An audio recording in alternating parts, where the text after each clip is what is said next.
Punarapi jananam, punarapi maranam, punarapi janani jatare shayanam, iha samsare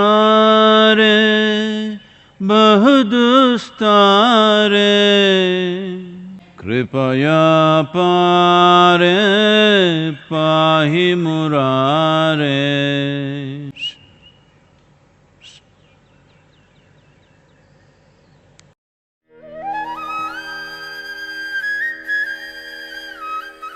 There is a beautiful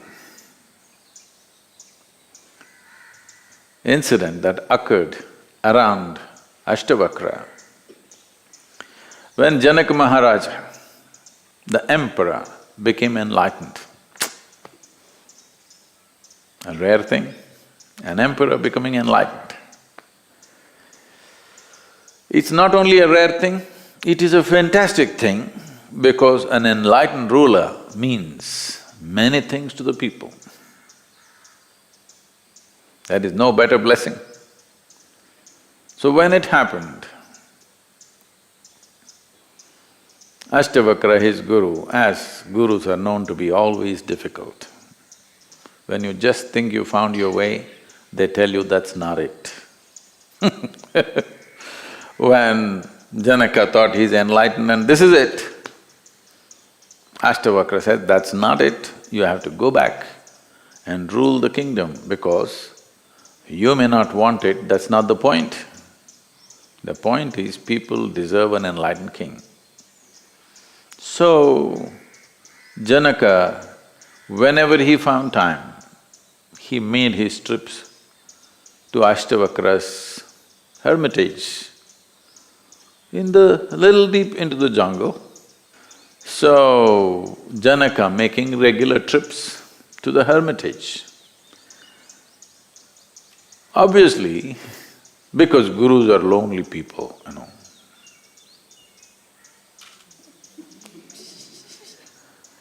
Because where to find enlightened company? Very difficult. So, obviously, both of them enjoying a certain rapport, both of them enjoying each other's company, all the other disciples saw this, that Ashtavakra, the great being, seems to have a certain weakness for the emperor. Whenever he comes, they're chatting away, laughing together, this. These people who have left everything or they think they have left everything and come and they are here as sannyasis, not paying enough attention to them. But if you leave them 10 minutes with him, they won't know what to do next. So there's a little bit of resentment building up.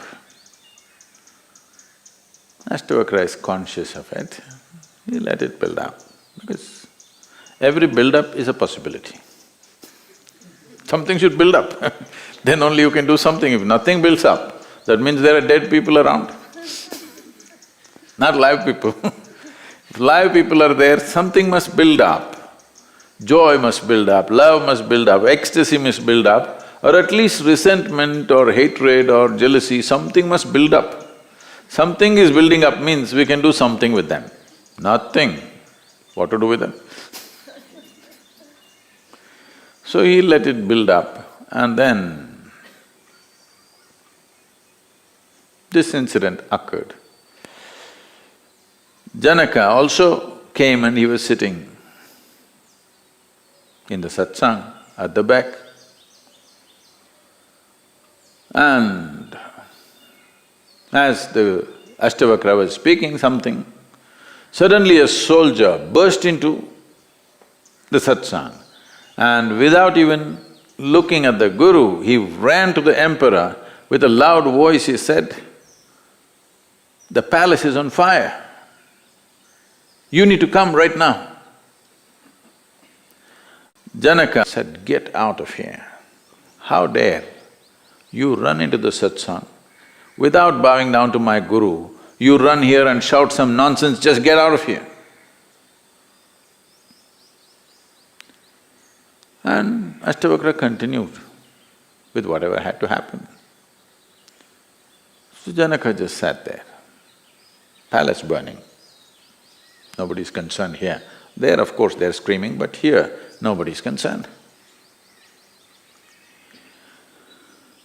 Then this continued, it's a lap of the master event, 3 days, till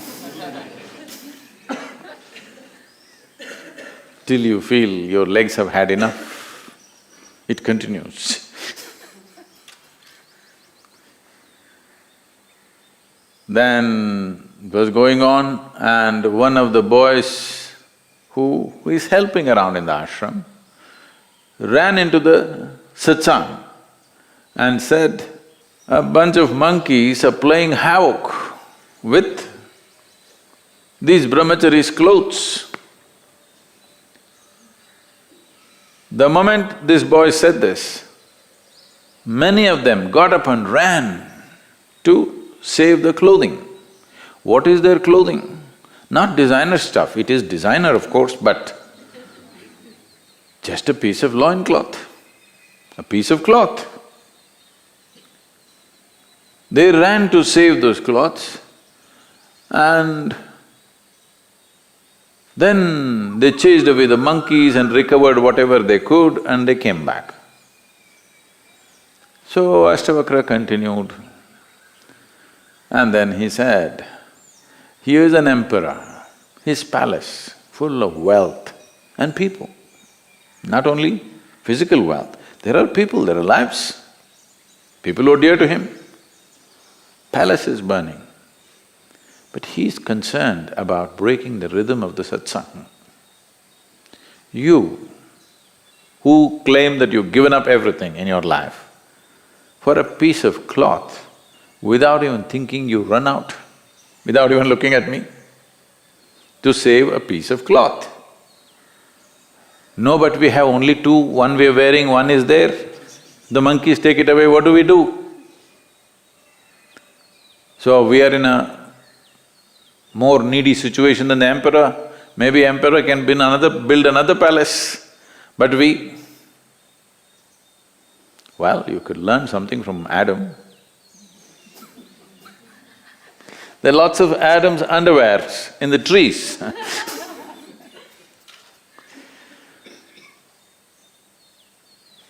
So Ashtavakra said, the question is not about what you possess, it's about how you possess.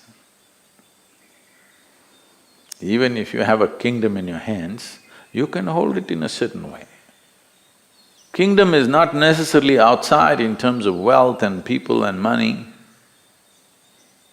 For most people, their kingdom is their own body and their mind. How you hold it?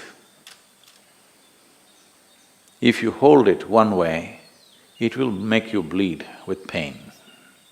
If you hold it another way, you will be spot on with life because it doesn't take effort to be life. I'm just reminding you, you are life. Hello? Yes, you are. Just see the rock which is standing next to you, how simple and easy it is.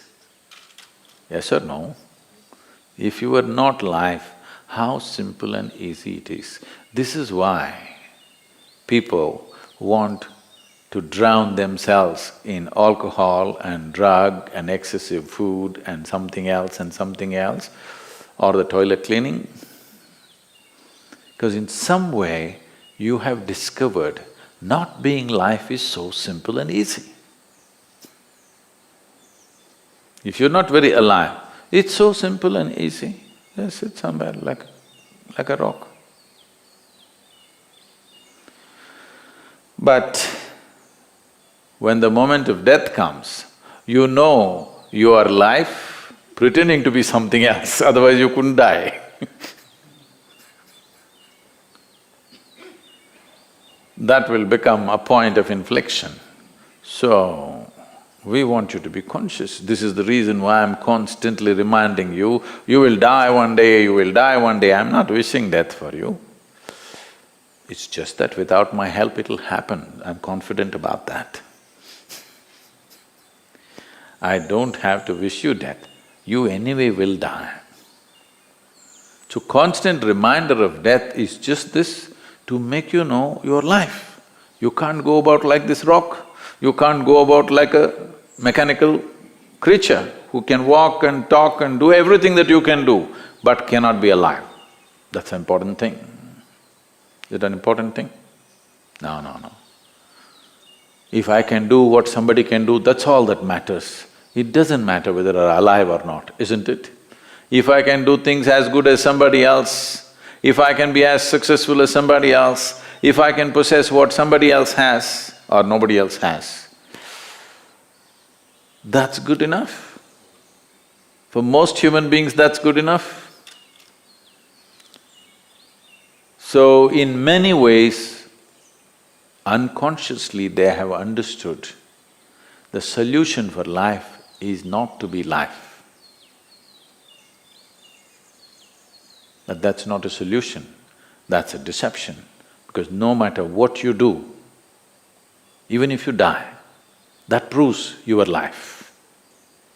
When you're alive, if you don't prove that you're life, when you die at least you prove that you were life.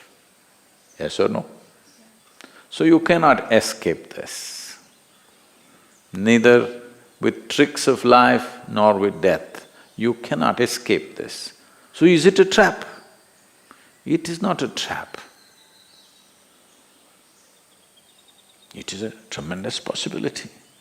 The soil that you walk upon is aspiring to become life.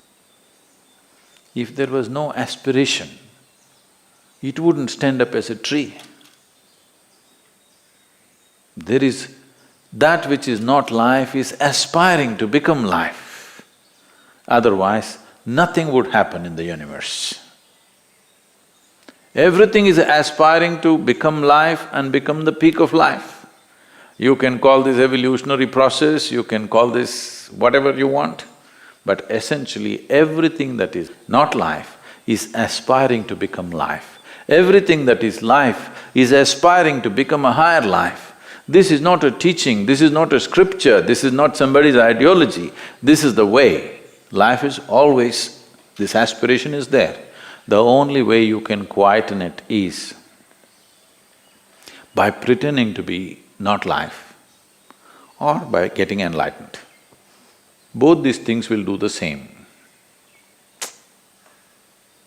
Same result, but worlds apart.